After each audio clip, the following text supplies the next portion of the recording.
بسم اللہ الرحمن الرحیم۔ کہیں پر کوئی خزانہ وغیرہ دفن کیا ہو، جیسے بڑے جو ہوتے ہیں ہمارے کہیں چھپا دیتے ہیں یا گھر میں کہیں رکھا ہوتا ہے، پرانے گھروں میں جیسے دفن کیا ہوتا ہے، اور بعض دفعہ ہوتا ہے اس کے اوپر کچھ پڑھ کے پھونک بھی دیتے ہیں کیونکہ اس کو وہاں سے نکال نہ سکے، یہ بھی چیز ہوتی ہے۔ اور بعض دفعہ ایسا ہوتا ہے کہ کسی نے کوئی جادو کر کے دفن کیا ہوتا ہے، گھڑی کے اندر کہیں دبایا ہوا ہوتا ہے، جو چیز ہمیں نقصان پہنچا رہی ہوتی ہے اور ہمیں وہ چیز نظر آ جاتی ہے،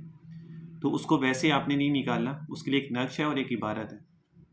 ایک کاغذ پہ آپ نے اس کو لکھنا ہے، نقش کو، اس کے نیچے وہ عبارت آپ نے لکھنی ہے، اور پھر اس عبارت کو آپ نے پڑھتے جانا ہے، پھر اس چیز کو وہاں سے نکالنا ہے۔ تو اس سے یہ کہ آپ کی آل اولاد جو ہے نا وہ صحیح سلامت رہے گی، کیونکہ بعض دفعہ ایسا ہوتا ہے کہ انسان اپنی حفاظت کیے بغیر وہ چیزوں کو نکالتا ہے نا، تو وہ چیزیں الٹا اثر کرتی ہیں۔ اور یہ بھی مشہور ہے کہ جب انسان کوئی ایسی چیزیں کرتا ہے تو اس میں کوئی بیٹا مرنے کا بھی، انتقال ہونے کا بھی ڈر ہوتا ہے، خوف ہوتا ہے۔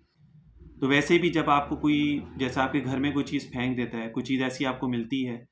کہ جس پہ آپ کو یہ محسوس ہو کہ جادو ہوا ہے، کوئی پتلا ہو اس میں سوئیاں ہیں، یا کوئی بھی ایسی چیز ہے، کوئی خون کی چیز نظر آ رہی ہے، کچھ ایسا، یا کوئی جانور کاٹ کے کوئی پھینک دیتا ہے اور آپ کو ایسا محسوس ہوتا ہے کہ کسی نے جادو کر کے نہ پھینک دیا ہو، تو کبھی بھی ان چیزوں کو ایسے نہیں اٹھانا چاہیے، اسپیشلی اپنے ہاتھوں سے نہیں اٹھانا چاہیے۔ تو احتیاط کر کے پھر وہ چیز کو کہیں سے اٹھائیں اور اس کو پھینکیں پھر، ورنہ کیا ہوتا ہے کہ وہ چیز آپ کے اوپر الٹا اثر کر جاتی ہے، بے شک آپ کے اوپر کچھ بھی نہ ہو پھر بھی وہ آپ کے اوپر اثر کر جائے گی۔ تو اس کے لیے ایک نقش ہے، اور اگر جب وہ چیز آپ کو مل جائے،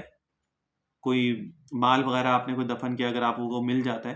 تو پھر اس میں سے کچھ چیزیں، کچھ تھوڑا بہت خیرات بھی کر دیں، غربا میں تقسیم بھی کر دیں۔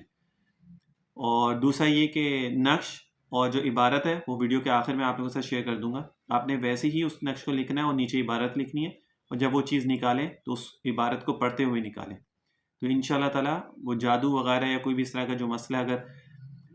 یہ اس لیے کہہ رہا ہوں کہ لوگ کوئی چیز دباتے ہیں کہیں پر بھی یا کچھ کرتے ہیں، اس پہ پڑھ کے کرتے ہیں، تو اگر آپ اس کو ویسے نکالنے کی کوشش کریں گے تو ہو سکتا ہے وہ چیز آپ کو نقصان کرے، تو اس لیے احتیاط ضروری ہے۔ تو جب بھی کوئی ایسا معاملہ ہو، یقین ہو کہ اس کے اوپر کوئی جادو وغیرہ یا کوئی چیز ہے، تو پھر آپ یہ پڑھ کے اور پھر اس کو نکال لیں، تو ان شاء اللہ تعالیٰ ان چیزوں سے آپ کو محفوظ رکھیں گے۔ اور نقش جیسے لکھا ویسے ہی اس کو لکھنا ہے، عبارت جیسی ہے ویسی لکھنا ہے، اور عبارت میں آپ کو ایک دفعہ پڑھ کے بھی بتا دیتا ہوں، اور اگر کوئی ورڈ سمجھ میں نہ آئے تو آپ کمنٹ باکس میں وہ بتا بھی سکتے ہیں۔ اور اگر عبارت جو ہے نا، کوشش کروں گا کمنٹ باکس جو ہوگا یوٹیوب ویڈیو کے نیچے، اس میں بھی وہ عبارت میں لکھ دوں گا، نقش آپ اس کو دیکھ لیجئے گا۔ عجب بحقی ایوہ الملک